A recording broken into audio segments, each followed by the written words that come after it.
मैं हानिया के गांव पहुंचा तो दिल में शर्मिंदगी का बोझ लिए उसे तलाश करने लगा। मैं सोच रहा था क्या हानिया अब भी मुझे माफ़ कर देगी। जो कुछ मैंने उसके साथ किया था, क्या वो माफ़ी के लायक था भी या नहीं। क्या मेरे लिए उसकी मोहब्बत अब भी बाकी थी। मैं जिस भी गली से गुजरा उस जगह पर हर मंजर मुझे अतीत की यादों में खींच कर ले जाता। जैसे जैसे मैं हानिया के घर की तरफ कदम बढ़ा रहा था, मेरे कदम मन मन भर के भारी हो रहे थे। दिल शर्मिंदगी से भरा हुआ था। मुझे कुछ समझ नहीं आ रहा था कि मैं हानिया का सामना किस तरह करूंगा। हम दोनों ने बहुत लंबा समय एक दूसरे के साथ गुजारा था, अपना हर दुख दर्द बांटा था, और कुछ ऐसे हसीन पल भी थे जो हमने एक दूसरे की संगत में गुजारे थे। वो खूबसूरत पल याद आते ही मेरा दिल एक पल को धड़क उठा था। वो पल मेरी जिंदगी की कुल जमा पूंजी थे। मुझे वो रात याद आई जब मैंने हानिया का डरा सहमा वजूद अपनी बाहों में समेटा था। वो कितना कसमसाई थी, लेकिन उसे मेरे ऊपर भरोसा था कि मैं उसका साथ छोड़कर नहीं जाऊंगा, और उसने अपना आप मेरे हवाले कर दिया था और मैं उसके वजूद में खोता चला गया था। उसके बदन की नरमी को महसूस करने लगा था, और वो पल मेरी ज़िंदगी के सबसे खूबसूरत पल साबित हुए थे। और जब जज्बातों का तूफान थमा था तो वो मेरे कंधे पर सर रखकर रो पड़ी थी। अरसलान, जो कुछ हुआ वो नहीं होना चाहिए था। और मैंने उसके आंसू बड़े ही प्यार से पोंछते हुए उसे यकीन दिलाया था। हानिया, ये हमारी मोहब्बत थी, हमने कुछ गलत नहीं किया है। मेरा यकीन करो हानिया, मैं तुम्हें पूरी इज्जत के साथ अपनाऊंगा, क्योंकि मैंने तुमसे सच्ची मोहब्बत की है। और उस वक्त मैं उससे कोई झूठा वादा नहीं कर रहा था। वाकई मैं उससे मोहब्बत करता था, लेकिन मैंने कभी सोचा भी नहीं था कि मुझे हानिया को यूं बीच मझधार में छोड़कर जाना पड़ेगा। मगर मैंने उसको बीच रास्ते में छोड़कर अच्छा नहीं किया था। इसी उलझन में मेरे कदम हानिया के दरवाजे पर जाकर रुक गए थे। मैंने बंद दरवाजे को देखकर सोचा था कि मैं हानिया को क्या जवाब दूंगा। इन्हीं सोचों में मैंने उसके घर का दरवाज़ा खटखटाया। कुछ ही देर के बाद दरवाज़ा एक बूढ़ी औरत ने खोला था, जो हानिया की माँ थी। मुझे देखकर उसकी आंखों में हैरत और गुस्सा उमड़ आया था। वो खामोशी से मुझे सर से पांव तक देखने लगी। मेरे पहले की और अब के होलिये में काफ़ी फ़र्क था। तभी तो वो हैरानगी से मुझे देख रही थी, और मैं शर्मिंदगी से नज़रें झुकाए खड़ा था। उनकी नज़रों में मेरे लिए अनगिनत सवाल थे, मगर फिर भी वो खामोश नज़रों से मुझे देख रही थीं। तब मैंने हिचकिचाते हुए उनको सलाम किया और उनसे सवाल किया, क्या हानिया घर पर है? उन्होंने तेज नज़रों से मुझे घूरा और कहने लगी, तुम्हें हानिया याद भी है? इतना लंबा समय तुमने पलट कर उसकी खबर तक न ली, तो अब क्या लेने आए हो? क्या तुम्हें एहसास भी है तुमने मेरी बेटी के साथ क्या किया है? तुमने उसे कितना दुख दिया है। तुम्हारी बेवफाई ने मेरी बेटी की ज़िंदगी बर्बाद कर दी है, और वो और वो अब भी तुम्हारे इंतज़ार में है।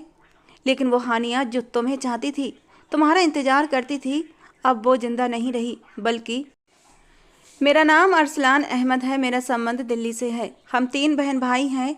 मैं सबसे बड़ा और मुझसे छोटी 2 बहनें, रुबीना और नरगिस।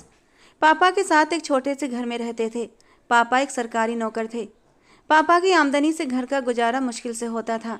मैंने जब से होश संभाला था, पापा को हमेशा मेहनत करते ही देखा था, और अम्मा को हमेशा बचत करते। अम्मा की कोशिश होती वो जहाँ से मुमकिन हो सकता वहाँ से बचत करके उन पैसों को कहीं और ज़रूरत पड़ने पर इस्तेमाल करती। मुझे हमेशा अम्मा की आदत खलती थी कि आखिर वो ऐसा क्यों करती हैं। और जब ज़रा होश संभाला तब जाकर समझ आया कि घर के हालात इतने अच्छे नहीं थे जितने हम बहन भाइयों की ख्वाहिशें थीं। इसलिए तो अम्मा बचत कर करके हमारी ज़रूरतों का ख्याल रखती थीं। और तब मैंने ठान लिया था कि मैं पढ़ लिख कर अपने माँ बाप का सहारा बनूंगा, ताकि अम्मा को हर तरफ से बचत करने की ज़रूरत न पड़े, और उनको कहीं पर पैसे खर्च करने से पहले इतना सोच विचार करना न पड़े। मैंने अम्मा की कुर्बानी और पापा की मेहनत से एक सबक सीखा था, और ख़ुद से वादा किया था कि मैं अपनी पढ़ाई के जरिए अपने माँ बाप और अपनी बहनों की ज़िंदगी बेहतर बनाऊंगा। मैं सुबह को स्कूल जाता, शाम को पापा की मदद के लिए छोटे मोटे काम करना शुरू कर चुका था, और और फिर धीरे धीरे ये मेरा रोज़ का रूटीन बन गया था। मेरे दिल में हमेशा ये ख्वाहिश रही थी कि मैं ऐसा कुछ करूं जिससे घर के हालात थोड़े से सुधर सकें और मेरी माँ के चेहरे पर खुशियों के रंग बिखर सके। 10वीं के बाद मैं और पढ़ाई करने के लिए एक स्कॉलरशिप के लिए अप्लाई कर दिया था, और अपनी मेहनत के बलबूते पर स्कॉलरशिप हासिल करने में कामयाब भी हो गया था। मेरा सपना था मैं इंजीनियर बनता, इसलिए कॉलेज के दौरान भी मैं दिन रात लगातार मेहनत करता रहा।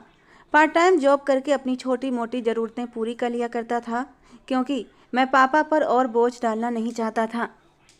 छोटी बहनें छोटी बहनें भी बहुत सब्र और हिम्मत वाली थीं। शायद उनको ये आदत अम्मा की तरफ से मिली थी कि वो हर चीज़ पर सब्र कर लिया करती थीं।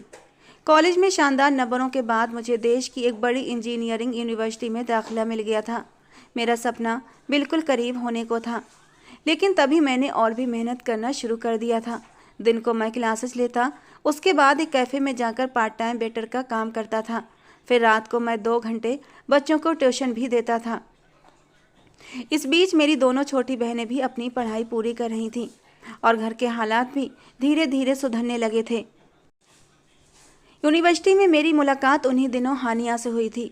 वो गांव से यहाँ शहर पढ़ने के लिए आई थी और हॉस्टल में ही रहती थी। एक सादा सी जिंदा दिल लड़की थी। गेहूँए रंग पर उसकी बादामी आंखें और चेहरे पर फैली मासूमियत उसे सबसे अलग बनाती थी और मुझे उसकी ये सादगी बहुत पसंद आई थी। और दूसरी बात ये थी कि वो बहुत ही हिम्मत वाली लड़की थी। कभी हिम्मत नहीं हारती थी, बल्कि हर तरह के हालात का डटकर सामना करती थी। वो अपने माँ बाप की इकलौती बेटी थी। उसके साथ साथ वो अपने घर का अकेला सहारा भी थी, क्योंकि उसके पापा उसके बचपन में ही मर गए थे और उसकी माँ ने लोगों के कपड़े सिलाई कर करके उसको पाल पोस कर बड़ा किया था। वो भी मेरी तरह पढ़ लिख कर कामयाब होना चाहती थी। यही वजह थी वो भी पढ़ाई में बहुत अच्छी थी और अपने कॉलेज की टॉप स्टूडेंट रही थी। हानिया और मेरे रूटीन में कुछ ज़्यादा फ़र्क न था। वो भी मेरी तरह दिन में यूनिवर्सिटी की क्लासेस जाती और शाम को कुछ एकेडमी जाकर पढ़ाती थी। हम दोनों अपनी पढ़ाई और नौकरी के बीच बिजी रहते थे। हम दोनों में एक बात कॉमन थी और वो ये थी कि हम दोनों ही अपनी अपनी जिम्मेदारियों को लेकर बहुत सीरियस थे और ज़िंदगी को बहुत ही सीरियसली लेते थे। हम दोनों की पहली मुलाकात एक यूनिवर्सिटी के सेमिनार में हुई थी, जब मैं वहाँ पर एक टेक्निकल प्रेजेंटेशन देने के लिए आया था, जबकि हानिया अपनी दोस्त के साथ बैठी मेरी प्रेजेंटेशन देख रही थी। मेरी बातचीत के अंदाज ने और मेरे कॉन्फिडेंस से भरपूर रवैये ने हानिया को बहुत इम्प्रेस किया था। उसके उल्टे जब मैंने पहली बार हानिया की मुस्कुराहट देखी तो मुझे ऐसा लगा जैसे वक्त थम सा गया हो। हानिया मेरी स्पीच देने के अंदाज से इम्प्रेस हुई थी और मैं उसकी मुस्कुराहट से। सेमिनार के बाद उसने मुझे कुछ सवाल पूछने के बहाने बातचीत शुरू कर दी थी। मुझे भी ये जानकर बहुत खुशी हुई थी कि वो मेरे बोलने के अंदाज से इम्प्रेस हुई थी। मैंने हानिया के सारे सवालों के जवाब दिए थे और फिर हमारी ये बातचीत धीरे धीरे दोस्ती में बदलती चली गई थी। हम अक्सर सोशल मीडिया पर एक दूसरे से कांटेक्ट में रहते थे और अलग अलग टॉपिक पर बातचीत करते रहते।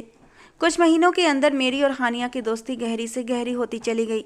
हम दोनों अक्सर किताबों, फिल्मों और ज़िंदगी के फ़लसफ़े पर बातें करने लगे थे। मैं तो आमतौर पर सावधान रहता था, लेकिन फिर भी न जाने क्यों जब भी हानिया मेरे सामने आती तो दिल चाहता कि मैं अपना दिल खोलकर उसके सामने रख दूं और उसे अपने दिल की हर बात बताऊं। धीरे धीरे मैं हानिया के साथ अपने दिल की बातें शेयर भी करने लगा था और दूसरी तरफ हानिया ने भी शायद महसूस कर लिया था कि मेरी मौजूदगी उसकी ज़िंदगी को एक नए रंग में रंग देती है। इसलिए हम दोनों ज़्यादातर वक्त एक दूसरे के साथ ही गुजारने लगे थे। एक दिन हानिया मुझे कहने लगी, अरसलान, तुम्हारी बातें हमेशा मुझे हिम्मत देती हैं। मैंने भी मुस्कुराते हुए उसको कह दिया कि तुम्हारी बातें भी जैसे मेरी ज़िंदगी को आसान बना देती हैं। कुछ पल के लिए ही सही, जब भी तुम मेरे साथ होती हो मेरी ज़िंदगी में खुशियों के रंग बिखर जाते हैं। और मेरी बात सुनकर उसके चेहरे पर एक चमक आ गई थी। अब वो अक्सर मुझसे कहती थी, तुमसे दोस्ती के बाद मैं बहुत खुश रहने लगी हूँ। पहले मुझे लगता था शायद मेरी ज़िंदगी का सिर्फ एक ही मकसद है और वो है कामयाब होना। मैं तो बस हमेशा अपने हालात के बारे में सोचा करती थी और परेशान होती रहती थी। मगर जब से तुमसे दोस्ती हुई है मैं अपने लिए भी वक्त निकालने लगी हूँ और मेरी माँ भी मेरे इस बदलाव पर बहुत खुश हैं। मैं हमेशा उसको तसल्ली दिया करता था कि हालात एक जैसे नहीं रहते बल्कि बदल जाया करते हैं, तो परेशान होने से कुछ भी नहीं होगा। इसलिए अपनी ज़िंदगी को भरपूर तरीके से जीना चाहिए। वक्त के साथ साथ हम दोनों को यह एहसास होने लगा था हमारा रिश्ता सिर्फ दोस्ती से कहीं ज़्यादा गहरा हो चुका है। एक शाम हम दोनों एक कैफ़े में बैठे थे। काफ़ी देर तक हम दोनों खामोशी से कॉफ़ी पीते रहे। हमारी खामोशी में भी कुछ ऐसी बात थी जो हम दोनों ही महसूस कर रहे थे। और उस दिन मैंने पहली बार हानिया से खुलकर मोहब्बत का इजहार कर दिया और उससे कह दिया कि हानिया, मुझे लगता है तुम्हारे बगैर मेरी ज़िंदगी अधूरी है। हानिया कुछ पल मुझे हैरत से देखती रही और फिर कहने लगी, मैं भी यही सोचती हूँ अरसलान, मुझे भी लगता है कि मैं तुम्हारे बगैर अधूरी हूँ। अगर तुम मुझे आगे बढ़ने की हिम्मत न देते तो शायद मैं अपनी ज़िंदगी से नाउम्मीद हो जाती। मैंने तो अपनी माँ के पूछने पर तुम्हारे बारे में माँ को सब कुछ बता भी दिया है और मेरी माँ को मेरी पसंद पर कोई एतराज़ भी नहीं है। और उसकी बात सुनकर मैं खुश हुआ था कि हमारे रास्ते के बीच अब कोई अड़चन भी नहीं थी। और वो पल तो जैसे कुछ देर के लिए थम सा गया था। वो समय हम दोनों के लिए फैसले का समय था। हम दोनों की दोस्ती तो बहुत थी, लेकिन उस दिन ही हम दोनों ने एक दूसरे से अपने अपने जज्बातों का खुलकर इजहार भी कर दिया था। और तभी हमने एक दूसरे के लिए अपनी मोहब्बत का इजहार करके अपनी आने वाली ज़िंदगी के लिए सपने सजाने भी शुरू कर दिए थे। मैं हमेशा उसकी हर हाल में मदद किया करता था। उसके घर के हालात तो मेरी सोच से भी ज़्यादा ख़राब थे, मगर मैं हर तरीके से उसका साथ देने की कोशिश करता, क्योंकि मैं उससे सच्ची मोहब्बत करने लगा था। हनी अक्सर मेरे सामने शर्मिंदा होती कि मैं उसके लिए इतना करता था, मगर मुझे उसकी आंखों में आंसू देखे नहीं जाते थे। जब मैं उसे अपना दिल दे ही बैठा था तो हर हाल में उससे वफा करना चाहता था। वो भी तो मुझे अपनी हर बात शेयर करने लगी थी। हम दोनों एक दूसरे से बहुत ज़्यादा मोहब्बत करने लगे थे, लेकिन मैंने शुरू से ही हानिया पर यह बात साफ कर दी थी कि मैं अपनी ज़िंदगी के उसूलों पर समझौता बिल्कुल भी नहीं करूँगा।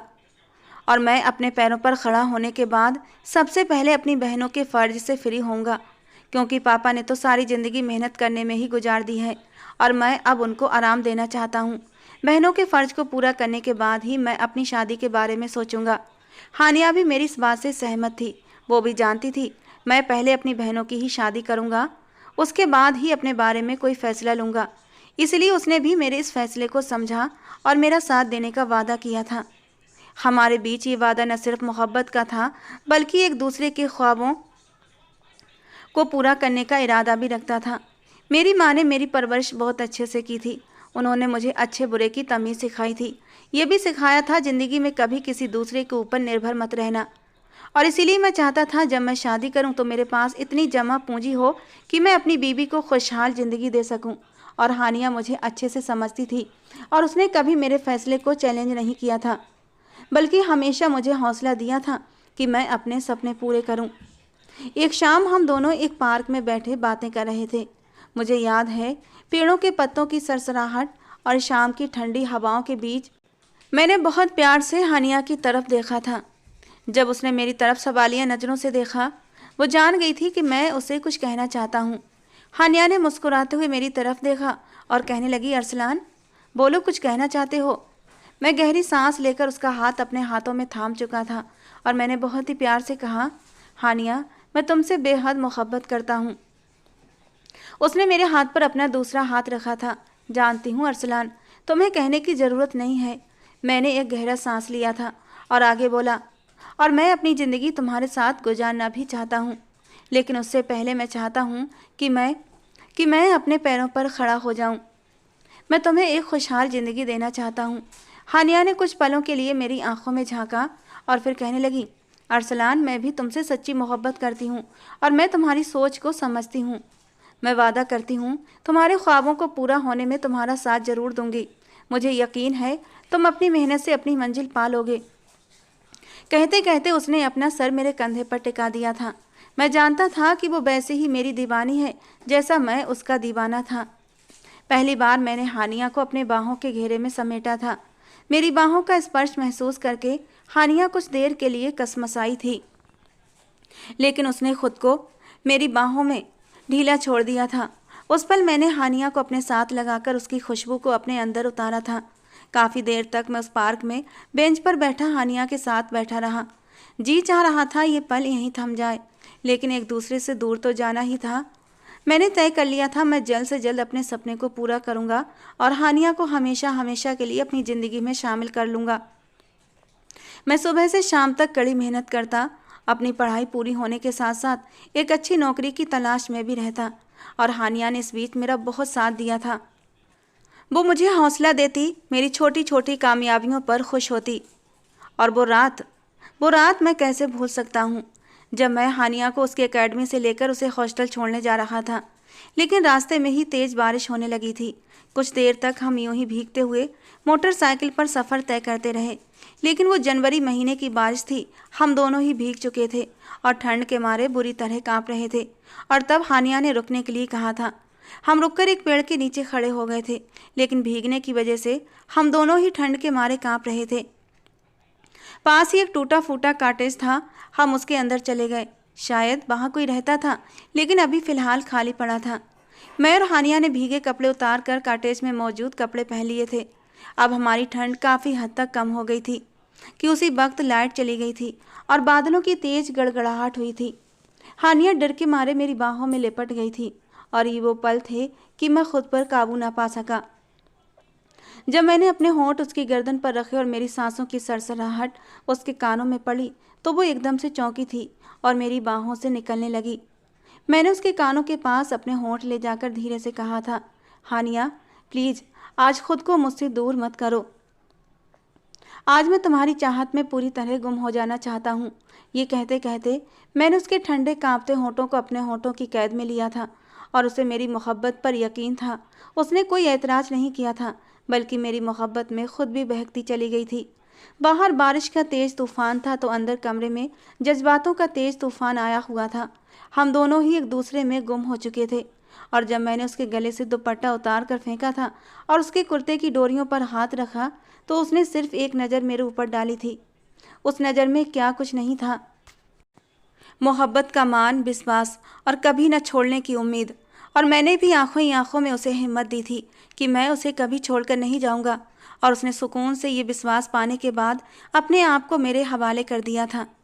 कुछ घंटे के बाद तूफ़ान भी थम चुका था और हमारे जज्बातों का तूफ़ान भी ठंडा हो चुका था। वो रोई तो मैंने उसे अपनी बाहों में फिर से समेट लिया था कि मैं तुम्हें हमेशा अपने पास रखूँगा, बहुत जल्दी मैं तुमसे शादी भी कर लूँगा। उस रात के बाद से हम एक दूसरे के और भी करीब आ गए थे और फिर एक दिन मैंने दुबई जाने का फ़ैसला कर लिया ताकि वहाँ मेहनत करके अपनी ज़िंदगी बेहतर बना सकूं। मेरा ये फ़ैसला जानकर हानिया कुछ देर के लिए खामोश हो गई थी। उसकी बड़ी बड़ी आंखों से आंसू चमकने लगे थे, लेकिन हानिया कभी मेरी कमजोरी नहीं बनी थी। उसने अगले ही पल अपनी आंखों की नमी साफ की और मुस्कुराकर मेरे इस फैसले में मेरा साथ दिया था, ये कहकर कि मैं तुम्हारा इंतज़ार करूँगी। और मुझे मालूम था वो मेरा इंतज़ार करेगी हर हाल में।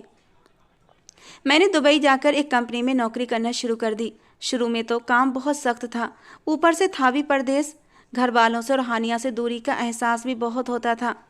लेकिन मैंने कभी हिम्मत नहीं हारी थी। मेहनती तो मैं पहले ही था।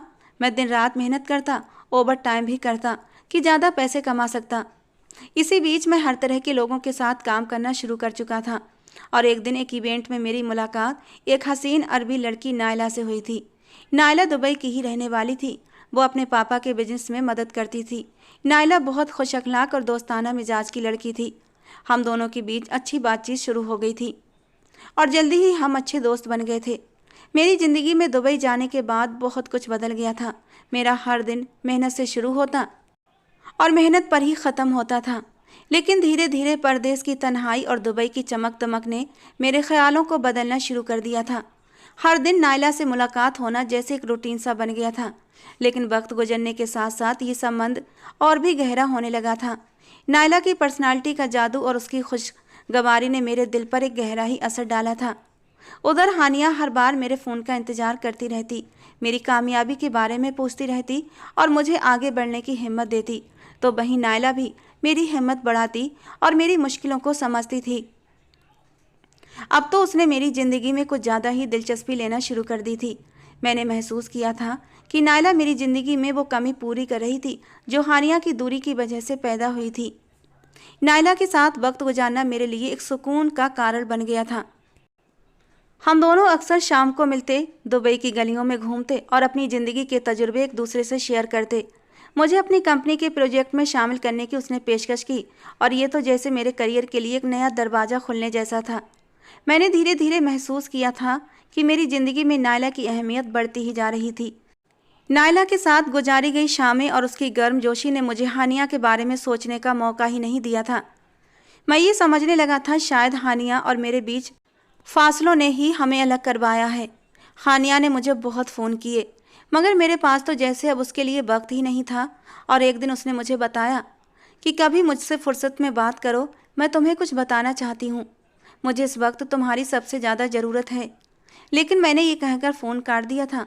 मुझे ज़रूरी मीटिंग के लिए जाना है। पता नहीं वो मुझे क्या बताने वाली थी। तब उसने मुझे कई ख़त भी लिखे थे जिनमें अपनी मोहब्बत और यकीन दहानी का इजहार किया था।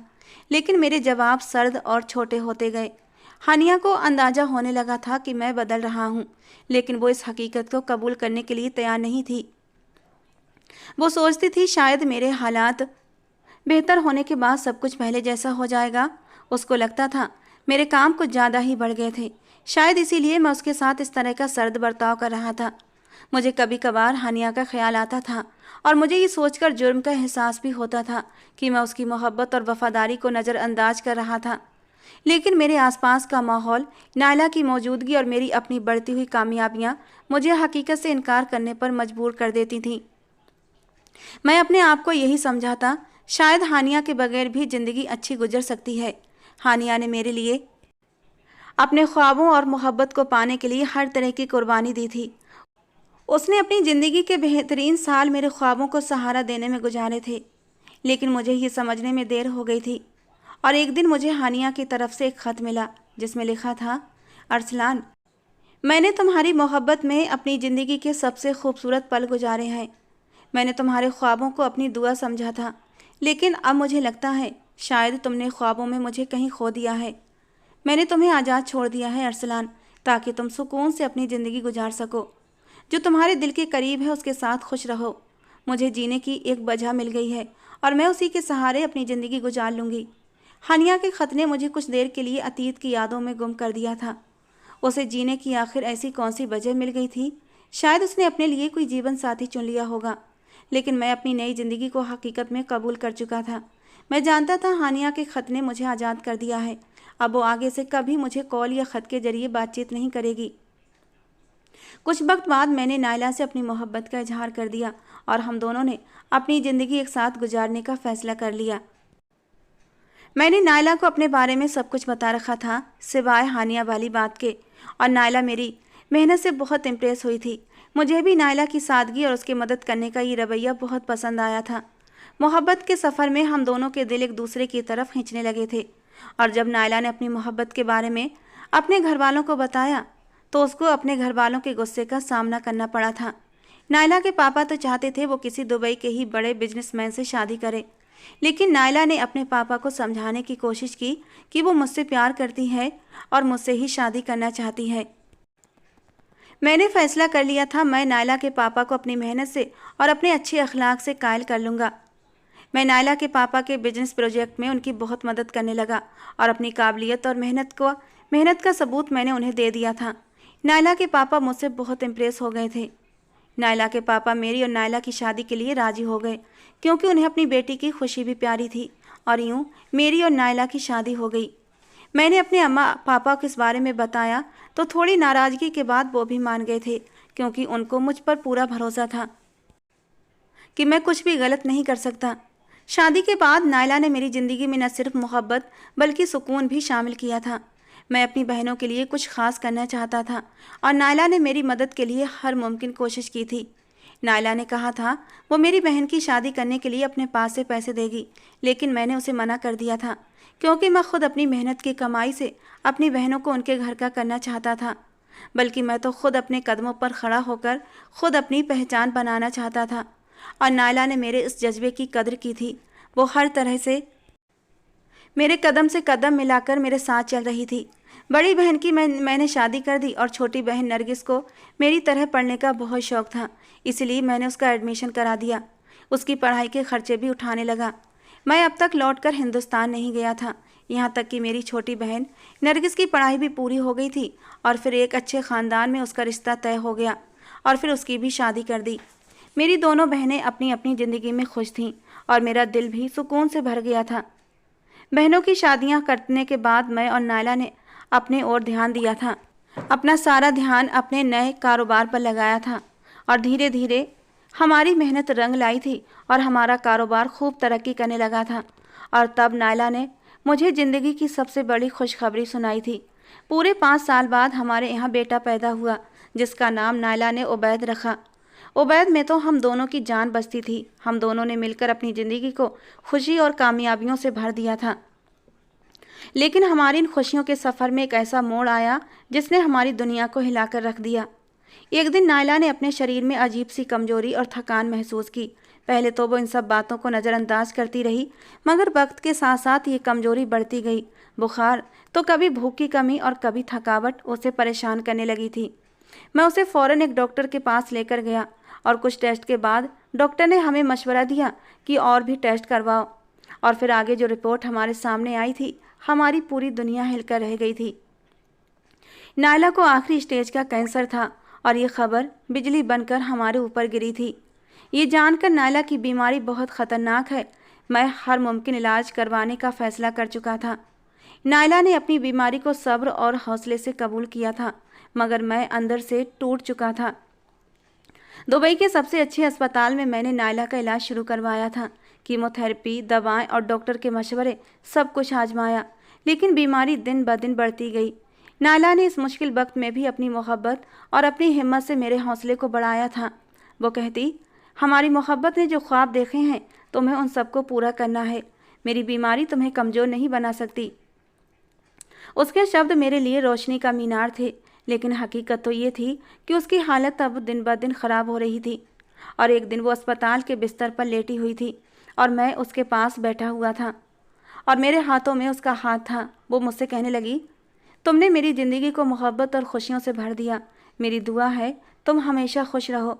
मेरी गैर मौजूदगी में भी अपनी ज़िंदगी को उम्मीद और रोशनी से भरपूर रखना। मुझे याद करके कभी दुखी मत होना, कभी आंसू मत बहाना, वरना मेरी रूह हमेशा दुखी रहेगी। ये उसके आखिरी शब्द थे और कुछ पलों बाद नायला हमेशा के लिए खामोश हो गई थी और मेरी दुनिया अंधेरों में डूब गई। नायला के बगैर ज़िंदगी गुजारना अब मेरे लिए आसान नहीं था, लेकिन मुझे उबैद के लिए जीना था, क्योंकि नायला को उबैद से बेहद मोहब्बत थी और मुझे उबैद में नायला की झलक नज़र आती थी। लेकिन मेरे दिल में एक उदासी हमेशा रहती थी, जो वक्त के साथ साथ और भी गहरी होती गई। दुबई की चमकती रोशनियों में उबैद की मासूमियत और मेरा सपना कहीं खोने लगे थे। और एक दिन उबैद मुझसे पूछने लगा, पापा मम्मा कहाँ है? क्या वो हमें देख सकती हैं? ये सवाल मेरे दिल को चीर गया था। नन्हा सा 4 साल का उबैद अपनी माँ के बारे में सवाल कर रहा था और तब मुझे पहली बार एहसास हुआ उबैद को एक माँ के प्यार की ज़रूरत है। अकेले रहकर हीन भावना का वो शिकार हो जाएगा, उसकी पर्सनैलिटी डेवलप नहीं हो पाएगी। और फिर मैंने फ़ैसला किया कि मैं हिंदुस्तान वापस आऊँगा, जहाँ मेरा अपना बचपन गुजरा था। हिंदुस्तान की वापसी के ख्याल पर हानिया की याद भी मेरे दिमाग के किसी कोने में उभरी थी, जो मेरी पहली मोहब्बत थी। हानिया की मोहब्बत मासूम और बेलौस थी, लेकिन वक्त और हालात ने हम दोनों को जुदा कर दिया था।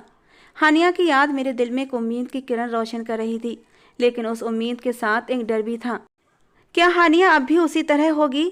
क्या उसके दिल में मेरे लिए कोई जगह होगी? हिंदुस्तान पहुंचने के बाद मैंने बहुत बार कोशिश की कि हानिया से मिल सकूं, लेकिन हर बार शर्मिंदा होकर मैं रुक जाता था। और एक दिन मुझे मालूम हुआ हानिया अब भी उसी घर में रहती है और एक स्कूल में बच्चों को पढ़ाती है। हानिया का जिक्र सुनकर मेरे दिल में अतीत की यादें जाग उठी थी। मैंने फैसला किया, मैं हानिया से मिलूंगा, उससे माफ़ी मांगूंगा। मैं हानिया को देखने के लिए स्कूल गया। हानिया पहले से बहुत बदल चुकी थी, लेकिन उसकी आंखों में अब भी पहले जैसी ही मासूमियत थी। इन 10 सालों ने उसे पहले से थोड़ा मैच्योर बना दिया था, लेकिन उसकी खूबसूरती और मासूमियत में कोई कमी नहीं आई थी। हानिया ने मुझे देखकर हैरत और खुशी का इजहार किया था। उसने मुझे बताया वो शादी कर चुकी है और उसकी एक बेटी भी है और उसकी ज़िंदगी बहुत खुशगवार है। लेकिन मैंने उसकी आंखों में एक अनजानी सी उदासी महसूस की थी। मुझे ये सुनकर मायूसी हुई कि वो शादी कर चुकी थी, लेकिन मैंने मन ही मन अपनी सोच पर शर्मिंदा हुआ था। जब मैं अपनी ज़िंदगी में आगे बढ़ सकता था, तो क्या हानिया को हक नहीं था वो अपनी ज़िंदगी को आगे बढ़ाती? मैंने ऐसा कैसे सोच लिया कि वो मेरी मोहब्बत का रोग लगाए पूरी ज़िंदगी मेरा ही इंतज़ार करती रहती, वो भी बिना किसी उम्मीद के। मैंने हानिया को अपने बारे में सब कुछ बता दिया। मुझसे बात करते करते हानिया की आंखें गीली हुई थीं और फिर उसने मुझे बताया कि अपनी माँ के कहने पर उसने मुश्किल से शादी करने का फ़ैसला किया था। उसका शौहर एक कारोबारी आदमी था जो ज़्यादातर वक्त घर से दूर रहता था और एक बार प्लेन क्रैश में उसकी मौत हो गई। हानिया ने अपनी ज़िंदगी अपनी बेटी के लिए कुर्बान कर दी, और जब मैं उसकी बेटी से मिला तो न जाने क्यों वो मुझे बिल्कुल अपनी अपनी सी लगी। बेख्तियार मेरा दिल चाहा मैं उसे अपने सीने से लगा लूं, लेकिन वो एकदम शर्माकर अपनी माँ के पीछे छुप गई थी और मुझे चुपके चुपके देख रही थी। मैंने कहा, हानिया, तुम्हारी बेटी तो बिल्कुल, हाँ बिल्कुल मेरी जैसी है। उसने जल्दी से बात बदली थी। उबैद का दाखिला मैंने हानिया के ही स्कूल में करवा दिया था। हानिया उसके साथ बहुत प्यार से पेश आती थी, उसे अच्छे बुरे की तमीज़ भी सिखाती थी। अब वो खुश रहने लगा था। मेरे दिल में हानिया के लिए दबी मोहब्बत फिर से उभरने लगी थी। मैं कोशिश करता था हानिया का दिल खुद के लिए नरम कर सकूं, लेकिन मैंने जो कुछ उसके साथ किया था वो इतनी आसानी से भूलने वाली तो नहीं थी। मेरी बातें सुनकर अक्सर हानिया की आंखों में आंसू आ जाते, लेकिन वो बहुत ही हिम्मत से बोलती, अरसलान, मोहब्बत कुर्बानी मांगती है, खुदगर्जी नहीं। तुमने अपनी खुशी के लिए मुझे भुला दिया था। अब मैंने अपनी ज़िंदगी का मकसद बना दिया है कि सिर्फ अपनी बेटी के लिए ही जीना है और जो मेरे सहारे है। मैं बहुत कोशिश करता कि हानिया मुझे माफ़ कर दे, लेकिन हानिया के दिल का जख्म इतना गहरा था कि मैं उस पर मरहम नहीं रख पाया। मैंने फ़ैसला किया मैं हानिया के फ़ैसले का एहतराम करूँगा। मैं उसके करीब रहकर उसकी मदद करना चाहता था। मैंने उसे गांव में हानिया के पास रहना शुरू कर दिया, क्योंकि मैं गांव में एक नई ज़िंदगी शुरू करने का फ़ैसला कर चुका था। मैं जानता था हानिया के दिल में दोबारा जगह बनाना आसान नहीं होगा, लेकिन मैंने इरादा कर लिया था। मैं अपनी ज़िंदगी इसी पश्चाताप में गुजार दूंगा। मैं हानिया की मदद के लिए स्कूल में काम करना शुरू कर दिया। मैं बच्चों को पढ़ाने में हानिया का हाथ बटाता और स्कूल की देखभाल में उसकी मदद करता।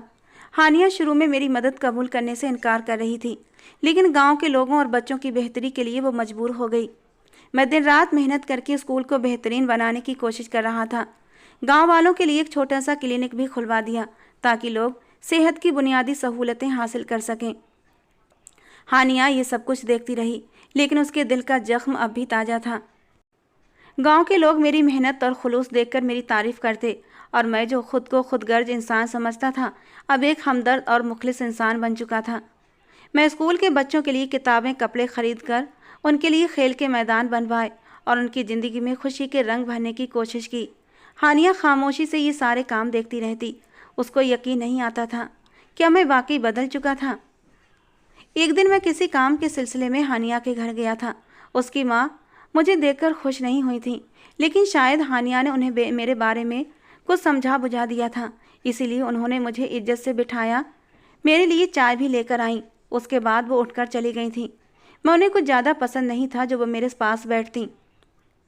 मैं चाय का कप हाथ में लेकर बिना सोचे समझे हानिया के कमरे की तरफ बढ़ गया था, जहां हानिया की यूनिवर्सिटी के समय की बहुत सी निशानियां रखी थीं। कुछ गिफ्ट भी थे जो मैंने उसे दिए थे, जो उसने बहुत ही संभाल कर रखे थे। मैंने एक ड्रॉल खोली तो उसमें कुछ खत रखे थे जो मेरे दुबई जाने पर हानिया ने मेरे नाम लिखे थे। मैं एक एक खत उठाकर पढ़ने लगा। उन खतों में उसने अपनी बेकरारी लिखी थी, अपनी मोहब्बत के बारे में लिखा था, और एक खत पढ़ते पढ़ते जैसे मेरी पूरी दुनिया लोटपोट हो गई थी। मैं वहीं बेड पर बैठ गया था और बार बार उस खत को पढ़ने लगा। उस खत में लिखा था, अरसलान, तुम मुझे छोड़कर चले गए और मैं एक ऐसे मोड़ पर आकर खड़ी हो गई हूँ कि न ज़िंदगी में आगे बढ़ सकती हूँ और न पीछे जा सकती हूँ। तुम लौट आओ अरसलान, मुझे तुम्हारी ज़रूरत है। लेकिन तुम तो मुझसे बात ही नहीं करते। इस वक्त मैं ज़िंदगी के सबसे नाजुक मोड़ पर खड़ी हूँ अरसलान, क्योंकि मैं तुम्हारे बच्चे की माँ बनने वाली हूँ, और मेरी माँ मेरी बदनामी से बचने के लिए मेरी शादी कर रही हैं। लेकिन मैं शादी नहीं करूँगी अरसलान, मैं तुम्हारी अमानत हूँ, ये बच्चा तुम्हारा है।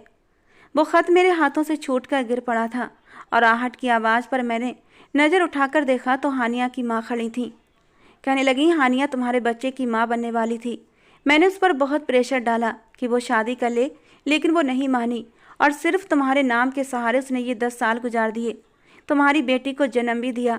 मैंने लोगों की बातें भी सुनी, लेकिन धीरे धीरे लोगों की ज़बानें बंद हो गई थीं, क्योंकि मैंने कह दिया था मैंने हानिया की शादी कर दी है और उसका शौहर विदेश में रहता है। अलीशा तुम्हारी ही बेटी है। और मैं उस दिन बहुत रोया था, फूट फूट कर रोया था। और तभी हानिया भी घर आ गई थी। मैं उसके सामने सर झुकाकर बैठ गया, उससे रो रो कर माफ़ी मांगी थी।